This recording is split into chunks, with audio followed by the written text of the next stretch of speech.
I'm gonna show you how one man did the impossible. In a world where you can't even sneeze without being tracked, this guy became the most powerful drug lord on Earth while being a complete ghost. For over 20 years, there hasn't been a single recent photo of Nemesio Oseguera Cervantes, or as the world knows him, El Mencho. This guy was a phantom who ran the world's most violent criminal empire, the Cártel de Jalisco Nueva Generación, or CJNG. He never gave interviews, he didn't want to be famous, he just built a terrifying empire from the shadows. For decades, this was the ultimate paradox. He was responsible for insane public violence, but was personally invisible. The United States put a $15 million bounty on his head for any information that could lead to his capture. But you can't capture a ghost. This is the insane story of how the world's most wanted man built a global empire in total secrecy. It's the story of a man who literally wiped himself from the world, only to have his existence brutally confirmed on a single bloody Sunday in February 2026. On that day, the ghost was finally given a face, not by a camera, but by his own death. Every ghost has an origin story. For El Mencho, that life began not in some narco mansion, but in the dirt-poor fields of Aguililla, Michoacán. Born on July 17, 1966, Nemesio Oseguera Cervantes was just one of many kids in a poor farming family. His future seemed set in stone. A life spent growing avocados. He dropped out of primary school before even finishing the 5th grade to work the land. But the dusty landscapes of the hotland region offered another, more profitable crop: narcotics. Like so many others, young Nemesio saw a way out through the illegal trade booming around him. In the 1980s, he made the dangerous trip north, crossing illegally into the United States to chase a dark version of the American dream.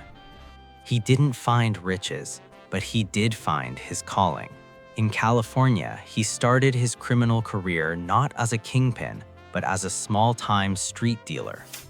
His early years were a revolving door of arrests for things like stolen property and selling drugs. In the early 90s, he was arrested after selling heroin to an undercover cop, which landed him in federal prison. After doing his time, he was deported back to Mexico. But he just kept coming back to the US illegally, only to be arrested and deported again. This cycle defined his unremarkable early career. He was a nobody, but around the turn of the millennium, something changed. After his final deportation, El Mencho decided to stay in Mexico and to disappear. This is the turning point, the moment the man starts becoming the myth. He joins the local police force in Jalisco, a move that analysts now see as a calculated plan to learn law enforcement's weaknesses from the inside. And it's from here, around the early 2000s, that the trail goes cold. All the photos of him you see are decades old. He sheds his identity, erases his face from the world, and begins his patient, methodical climb as a ghost. He understood something the flashy, fame-hungry narcos of the past never did. Real power doesn't come from being seen, it comes from being feared, without ever showing your face. You can't become the final boss without beating the other levels first. So El Mencho joined a cartel. But here's the crazy part. He wasn't the boss. He was just an enforcer, basically an intern for the world's most dangerous criminals in the Milenio Cartel. Back then, the entire business was run by giants like the Sinaloa Cartel, led by the famous El Chapo Guzman. Mencho was just a small piece of a much, much bigger machine. He learned the routes, the contacts, and the brutal rules of the game. Most importantly, he learned to be patient and wait for his big chance. That chance came between 2009 and 2010. The leaders of the Milenio Cartel were arrested and killed, creating a massive power vacuum. The old guard was gone, and the cartel was falling apart. This was the exact moment El Mencho was waiting for. He made his move. He didn't just quit on his old bosses, he actively helped take them down. He teamed up with the Sinaloa leadership his own cartel answered to, and proved he was the most ruthless man for the job. He betrayed his old masters in the Milenio Cartel and helped destroy them from the inside. It was an absolutely savage move. He used the chaos to make sure that when everything settled, he was one of the only ones left with power and territory. But his loyalty was fake.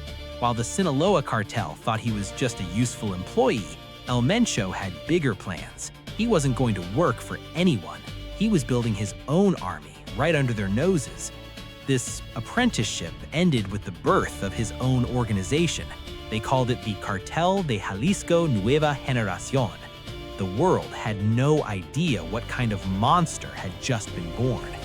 When the CJNG appeared around 2010, it wasn't yet the global powerhouse it would become. Originally an armed group for the Sinaloa cartel in their war against the hyper-violent Los Zetas, it quickly grew into something far more deadly.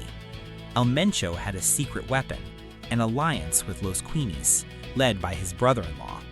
Financial geniuses and experts in global money laundering, Los Cuinis handled the profits, while El Mencho brought the military-style violence. Together, they were unstoppable. CJNG didn't just fight Los Zetas, they annihilated them. Through shocking violence, slick propaganda, and strategic bribery, they seized key drug routes and ports. Then, in a bold move, El Mencho cut ties with his bosses. The student had become the master. CJNG, once a tool of Sinaloa, declared independence and immediately became their fiercest rival, plunging huge parts of Mexico into another wave of bloodshed. El Mencho ran his cartel like a franchise. Local crews could control their own turf as long as they stayed loyal and paid him. This fueled explosive growth, allowing CJNG to expand coast to coast in just a few years. By 2012, the cartel was already one of Mexico's most powerful, a blueprint for a new kind of criminal empire. What made El Mencho truly terrifying was that he was an evil genius. He streamlined the business, focusing on massive drug trafficking while avoiding unnecessary kidnappings or extortion. CJNG became a global shipping operation for meth, heroin, and fentanyl, importing chemicals from Asia, cooking in super labs, and distributing worldwide for billions in profits. He mastered narco-terrorism with a branding twist, producing high-quality propaganda videos with soldiers with armored trucks and rocket launchers, an army on display to go viral with terror. He also perfected corruption, infiltrating police, military, and political networks to protect his empire. And all this was combined with his ultimate superpower, invisibility. Unlike El Chapo, who courted fame, El Mencho remained a ghost. His anonymity became his greatest weapon, ruling a vast empire from the shadows. By blending a franchise model, global logistics, viral terror, and a mythic leader, he created a 21st century cartel model that made CJNG the most powerful and dangerous criminal organization on Earth. This is where everything escalated. El Mencho's cartel became so powerful that it effectively declared war on the Mexican state itself. His reign was defined by attacks designed to prove one message: no one, not even the government, was untouchable. In May 2015, the world saw just how far he was willing to go. When authorities launched an operation to capture him, his gunmen responded by shooting down a military helicopter with a rocket launcher. Several soldiers were killed. That same day, coordinated attacks erupted across Jalisco. Roads were blocked with burning vehicles, businesses were shut down, and Guadalajara was thrown into chaos. It looked less like cartel violence and more like open warfare. The attacks became increasingly personal. In 2020, a federal judge connected to a case against El Mencho's son was assassinated at home. Months later, the former governor of Jalisco was gunned down in a restaurant bathroom. The assassins were so methodical, they reportedly cleaned parts of the crime scene before police arrived. Then came one of the boldest attacks yet. In June 2020, in one of the most upscale neighborhoods of Mexico City, a convoy of gunmen ambushed the city's police chief. Armed with .50 caliber rifles, they fired hundreds of rounds into his armored vehicle. He survived, but the message was unmistakable. The cartel could strike anywhere. Each operation served two purposes: eliminate enemies and terrorize everyone else into silence. Under El Mencho, the CJNG had evolved beyond a criminal organization. It had become something closer to a narco-insurgency, willing to directly confront the state. While his cartel waged a spectacular war on the streets, Nemesio Oseguera Cervantes was perfecting the art of being invisible. He was the most wanted man in Mexico, with a combined reward of over $15 million from the US and Mexican governments. Yet he was a total enigma. For a man who ran a multinational criminal enterprise, he was faceless. Life as a ghost meant a life of paranoia.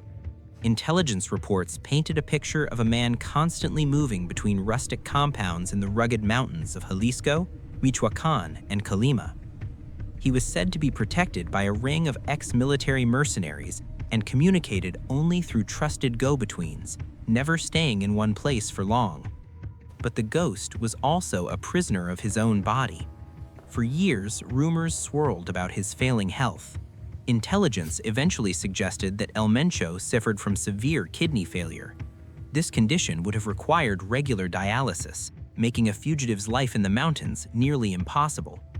It was reported that he ordered the construction of a small, private hospital in the rural community of El Alsawi, built just to treat his illness. He was a man powerful enough to build his own clinic, but so hunted he couldn't risk a public hospital. While El Mencho stayed untouchable, the net was tightening around his family, his only real weakness.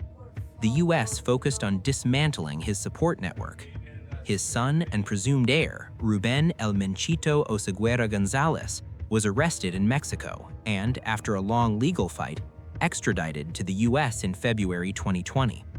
In a dramatic twist, El Mencho's US-born daughter, Jessica Johanna Oseguera Gonzalez, was arrested in Washington, D.C. when she showed up for her brother's court hearing. She was later sentenced to prison for her role in laundering the cartel's money. His wife and brothers were also targeted and arrested. The empire was under siege. The authorities couldn't catch the ghost, so they started taking his family, hoping to isolate him, to weaken him, to draw him out of the shadows. But El Mencho stayed hidden, a phantom kingpin watching his dynasty crumble, all while battling a disease that was slowly killing him from the inside. His time was running out. For years, rumors of El Mencho's death were constant whispers, often spread by rivals. Each time, they were wrong. The ghost was too slippery. But on Sunday, February 22, 2026, the whispers turned into a roar. Mexican military forces acting on intelligence reportedly backed by US agencies descended on a ranch near the mountain town of Tapalpa, Jalisco. They had finally tracked the Phantom. The intelligence that led them there was a mix of technology and human error. For years, authorities tracked shipments of specialized medical equipment for treating kidney failure into the Jalisco mountains. The final piece of the puzzle, according to reports, was one of his girlfriends, whose movements allowed them to pinpoint his exact location. The operation was swift and violent. In the clash, Nemesio Oseguera Cervantes was critically wounded. According to the official military account, he died from his gunshot wounds while being airlifted to Mexico City. The biggest manhunt in modern Mexican history was over. The ghost was caught. The reaction was immediate and apocalyptic. As news of his death spread, the CJNG unleashed a wave of retaliatory violence on a scale never seen before. In a final furious testament to their fallen leader's power, cartel forces started firefights and set up flaming blockades in at least a dozen states.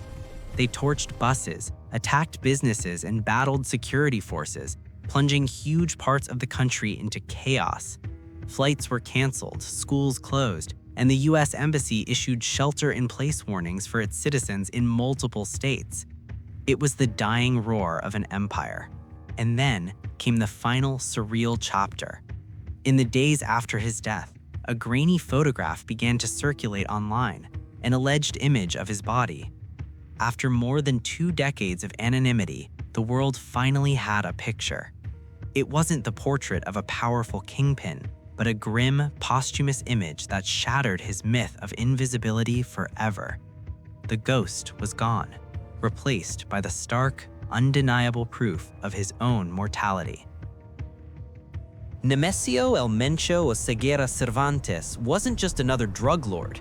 He completely changed the game. He took the leftovers of a dying cartel and built a global, modern, and terrifying criminal corporation from literally nothing. He created a franchise of violence, became a master of propaganda, and ran a multi-billion-dollar empire that spanned the globe. But his craziest legacy is proving you can be the most powerful criminal on Earth and stay completely anonymous. He showed the world that the ultimate power wasn't being seen, but being felt through the terror he created. For 2 decades, he was a faceless nightmare. His death on that Sunday in February 2026 is the end of an era. The man is gone, but the machine he built, the CJNG, is still out there, and now it's headless and dangerously unpredictable. The big question now is, what happens next? The power vacuum he left behind is about to start a new war as everyone fights to take his place, and it could be even crazier than the last one. The story doesn't end here. The world of cartels is constantly evolving, and some of the most powerful criminal empires are still operating in the shadows. If you want to uncover the stories behind these global networks, subscribe and hit the notification bell for more deep dive investigations. Thanks for watching, and see you on the next one.